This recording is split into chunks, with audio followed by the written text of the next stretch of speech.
Hi friends, எல்லாம் நல்லா இருக்கீங்களா? இன்னைக்கு வந்து நம்ம சாயங்கால வேலை நான் என்ன செய்யறேன், என்ன டிஃபன் செய்யறேன், மற்றபடி என்னென்ன வேலை பார்க்குறோம். நைட்டு ஒரு 8 மணி 8:30 மணி தான் நம்ம இதாயிரும். அதுக்குள்ளே என்னென்ன வேலை பார்க்குறோம்னு பார்த்துடலாமா? இப்போ வாங்க நைட்டு டிஃபன் என்னென்னு ஃபஸ்ட்டு பார்த்துடலாம். இன்னைக்கு நைட்டு டிஃபன் வந்து நம்ம வீட்டில் தோசை மாவு கிடையாது. அதனால கொஞ்சமாக சப்பாத்தி மாவு பிணைஞ்சு வச்சுருக்கேன். அதுக்கு ஒரு முட்டை போட்டு ஒரு தொக்கு மாதிரி செய்ய பார்க்குறேன். அது எப்படி செய்யறது, சும்மா சிம்பிளாக நம்ம வீட்டில் உள்ள வெங்காயம் தக்காளி இஞ்சி பூண்டெல்லாம் வீட்டில் இருக்கும், அதெல்லாம் வச்சு முட்டையை வச்சு ஒரு தொக்கு மாதிரி செஞ்சிடலாம். அதுக்கு தான் இப்போ எல்லாம் ரெடி பண்ணி வச்சுருக்கேன். நீங்கள் எவ்வளோ சப்பாத்தி செய்கிறீங்க அதுக்கு தேவையான கிரேவி வச்சுக்கோங்க. இப்போ நான் வந்து நாங்கள் 4-5 பேர் சாப்பிட்றதுக்கு மாவு பிணைஞ்சு வச்சுருக்கேன். அதுக்கு ஒரு 3 தக்காளி 4 தக்காளி இருக்கும், மீடியமான தக்காளி எடுத்து கட் பண்ணி வச்சுருக்கேன். அப்புறம் வெங்காயம் ஒரு 5 வெங்காயம் எடுத்து அதையும் கட் பண்ணி வச்சுருக்கேன். ஒரு 4-5 பல்லு பூண்டு, ஒரு சின்ன துண்டு இஞ்சி. இப்போ தாளிப்புக்கு நம்ம பட்டை கிராம்பு எடுத்து வச்சுருக்கேன், கொஞ்சம் கொஞ்சோண்டு எடுத்து வச்சுருக்கேன். இப்போ வாங்க, எங்கள் வீட்டுக்காரங்க வேலை பார்த்துக்கிட்டு இருக்காங்க. நல்லா கதவெல்லாம் சாத்திட்டு ஏசியை போட்டுக்கிட்டு வேலை பார்த்துக்கிட்டு இருக்காங்க. வாங்க பார்த்தீங்களா, இது என்னன்னு பார்த்தீங்கன்னா தஞ்சாவூர் மிளகா, மோர் மிளகா. இது கொஞ்சோண்டு இருந்தது. இதை நம்ம எப்படி காய வச்சு அள்ளி வச்சாலும் ஒரு 2 நாள் சென்று பார்த்தோம்னா ஒரு மாதிரி அப்படியே சாப்பிட்டா மெதுன்னு போயிடுதுங்க. அதனால இப்போ இன்றைக்கி ஃபுல்லாக காய வச்சு எல்லாம் பாக்கெட் போட்டுக்கிட்டு இருக்காங்க. எப்படி காய்ச்சின்னு பார்த்தீங்களா?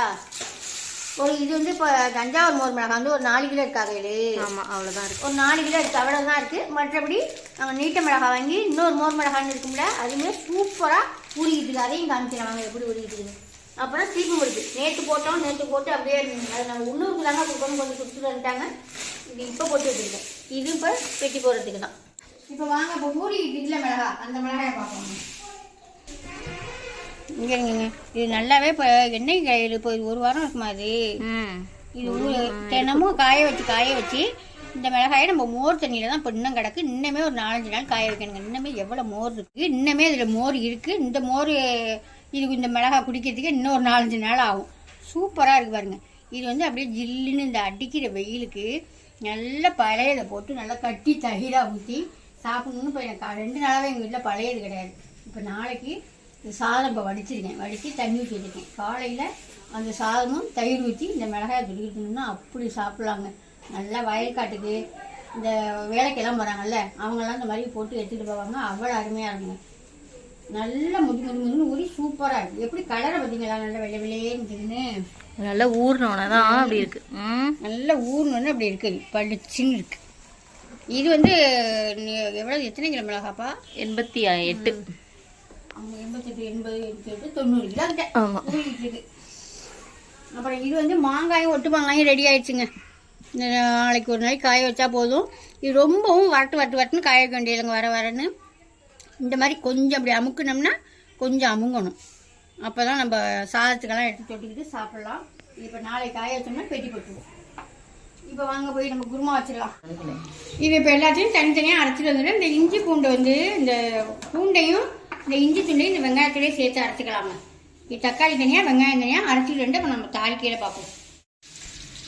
இப்போ நம்ம முட்டை கிரேவி செய்கிறதுக்கு எண்ணெய் சூடாகிட்டுருக்கு. எண்ணெய் என்ன இப்படி இருக்குன்னு பார்க்காதீங்க. எண்ணெய் வந்து மத்தியானம் வாழைக்காய் 60 பிடிவு போட்ட நான் மத்தியானம் சாப்பாட்டுக்கு அந்த எண்ணெய் தாங்க இது. இந்த எண்ணெயில் கொஞ்சமாக ஊற்றி எண்ணெய் சூடாகிட்டுருக்கு.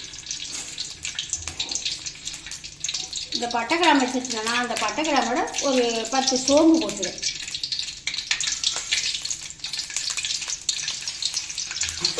பட்டை கிராம்புலாம் எல்லாமே பொரிஞ்சிச்சு. வெங்காயம் அரைச்சிட்டு நல்லா பட்டு போல அரைக்காமல் இந்த மாதிரி கொஞ்சம் நரப்புடன்னு அரைச்சிடுங்க. அப்போ தான் நம்ம சப்பாத்தியோட தொட்டு சாப்பிட்றதுக்கு நல்லாயிருக்கும்.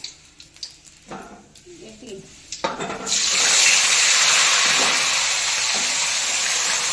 போட்டுட்டு நல்லா அந்த பச்சை வாடை போகிற அளவுக்கு நல்லா வதக்கட்டும். நல்லா இந்த மாதிரி பச்சை வாடை போகிற அளவுக்கு நல்லா வதக்கி விட்டேன் வெங்காயத்தை. இப்போ நம்ம தக்காளி அரைச்சிருக்கோமா, தக்காளி சேர்த்துக்கலாம். இதையும் போட்டு நல்லா அதுவும் பச்சை வாடை போகிற அளவுக்கு ஒரு கல் உப்பையும் போட்டு வதக்கி விட்டுருவோம்.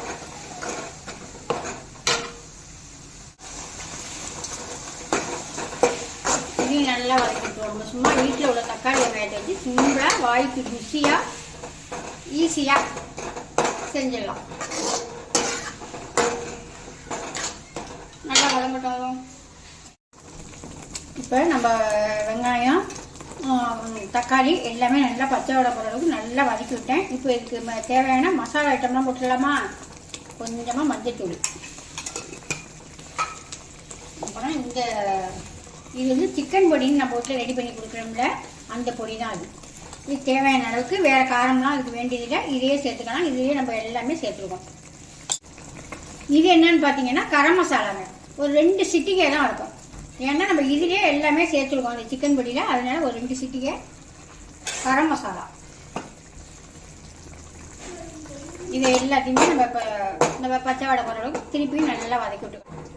உங்கள்கிட்ட நான் இப்போ சேர்த்த பொடியெல்லாம் உங்கள்கிட்ட இல்லைன்னா நீங்கள் சாதாரணமாக வீட்டில் மிளகாத்தூள் மல்லித்தூள் இதெல்லாம் வச்சுருப்பீங்கல்ல, தனித்தனியாக வச்சுருப்பீங்க, கலந்து தூள் வச்சுருப்பீங்க, அதுவும் சேர்த்துக்கலாம்.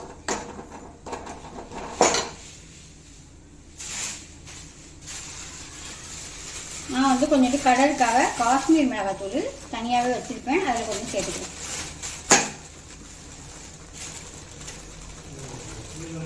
ஒரு ஸ்பூனுக்கிட்ட காஷ்மீர் மிளகாத்தூள். ஓ,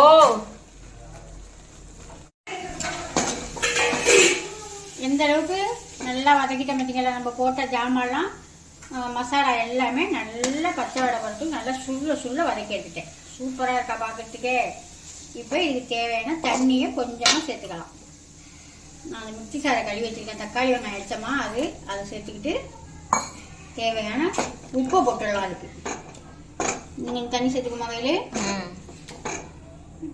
திக்கா இருந்தால் தான் நல்லா இருக்கும். ஆனால் நம்ம வீட்டில் திக்கா இருந்தால் பிடிக்காது. ஆமாம், இது வந்து திக்கா அப்படியே எப்படின்னா துவையல் மாதிரி இருக்கணுங்க, அப்போ தான் இது நல்லாயிருக்கும். எங்கள் வீட்டுக்காரங்களுக்கு வந்து தண்ணியாக இருக்கணும், எங்கள் பையனுக்கு வந்து அப்படியே துவையல் மாதிரி இருக்கணும். இதுக்கு தேவையான தண்ணியை ஊற்றிட்டேங்க, போதும். லைட்டாக ஒரு கொதி வரட்டும். தேவையான உப்பை போட்டு கொதிக்க விட்டுடலாம். நல்லா கலர்ஃபுல்லாக பார்க்கறதுக்கு சிம்பிளாக இருந்தாலும் சூப்பராக இருக்கா? இது வந்து ஒரு கொதி வரட்டும். கொதி வந்தோடனே நான் ஒரு 5 முட்டை எடுத்து வச்சுருக்கேங்க. இந்த 5 முட்டையை அதில் சேர்த்துக்கலாம். நான் சேர்க்கையில காமிக்கிறேன். நல்லாவே கொதிச்சிருச்சு. இப்போ நம்ம முட்டையை சேர்த்துருவோமா? திக்கும் பாருங்கள், இந்த அளவுக்கு தான் திக்காக இருக்குது. இன்னும் கொஞ்சம் உங்களுக்கு தண்ணியாக வேணும்னா தண்ணியை கொஞ்சம் சேர்த்துக்கலாம், இன்னும் திக்காக வேணும்னா தண்ணியை குறைச்சிக்கலாம். இப்போ அடுப்பை நல்லா சிம்மில் வச்சுட்டு நம்ம முட்டையை ஊற்றிக்கலாம்.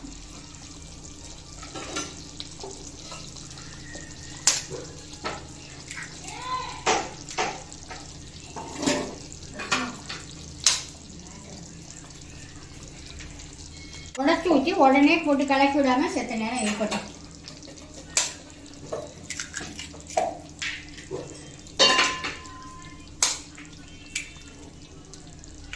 அவ்வளோதான், 5 முட்டை சேர்த்துருக்கேன்.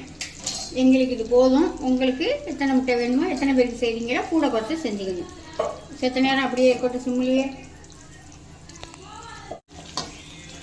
அப்படியே குந்தினாப்பில் உடஞ்சிச்சு ஏற்கனவே. குந்தினாப்பில் அப்படியே டக்குன்னு அப்படியே பரட்டி விட்டு வச்சுக்கலாம். இல்லைன்னா கரண்டியை போட்டு டப்பு கிண்டாமல் இந்த மாதிரி பரட்டி வச்சு அப்புறம் மறுபடியும் சிம்மில் வச்சு வேக வச்சு எடுத்துக்கலாம். நம்ம உடச்சி விட்டோம்னா கொலன்னு ஆகிடும். இந்த மாதிரி இருந்துச்சுன்னா நல்லா துண்டாக சப்பாத்தியோட தொட்டு சாப்பிட்றதுக்கு சூப்பராக இருக்கும். அதனால கொஞ்சம் நாப்பில் பரட்டி விட்டுக்கலாம். மறுபடியும் ஒரு பிளேட்டை போட்டு மூடி சிம்மில் வச்சுக்கலாம். வேக